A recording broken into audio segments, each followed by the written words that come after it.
Hello everyone, in this video I'm going to show you how to install Yoast plugin.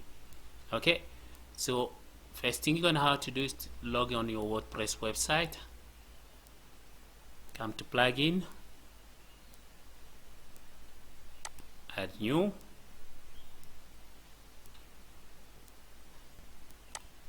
look for Yoast.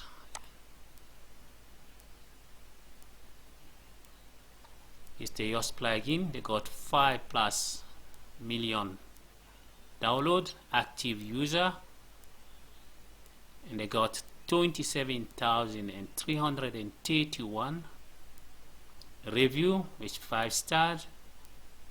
Compatible with my WordPress version. Last update 1 week. So you click install now.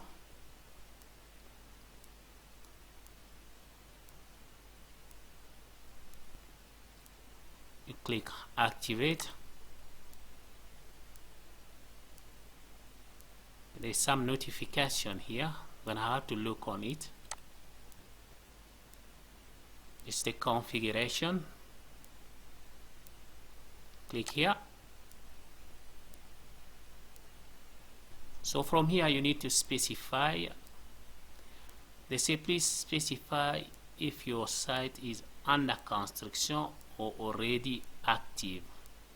Choose under construction if you want to keep the site out of index of search engine.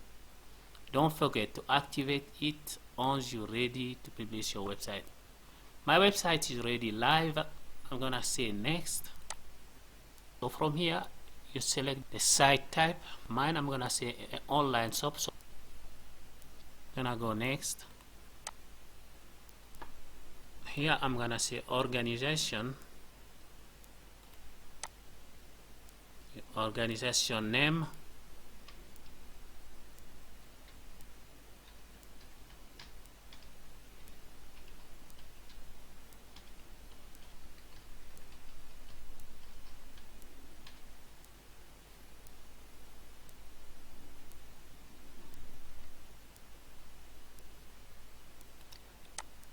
so you can provide a logo.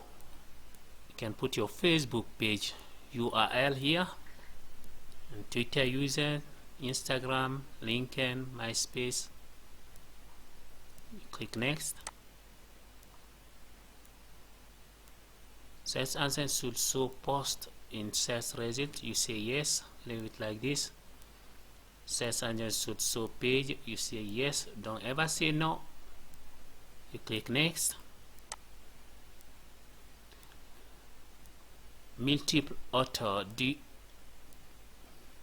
or will you set up multiple author? This means if you got 2 people that are working on your website creating posts and pages, if you got 2, you click yes. If it's only 1 person, you click no. So I'm gonna say no because it's only 1 person. You click next. Title setting, CCTV, title separation, this is fine, and you click next. Do you want to allow you to track my site data? You can say no. You click next. If you want to sign for newsletter, you can say yes or no. Click next, and then you done the configuration of your Yoast. Let's close it. So it's done. So this is how you install Yoast and do the configuration. Thank you for watching this video. Please don't forget to like it and subscribe. Ciao.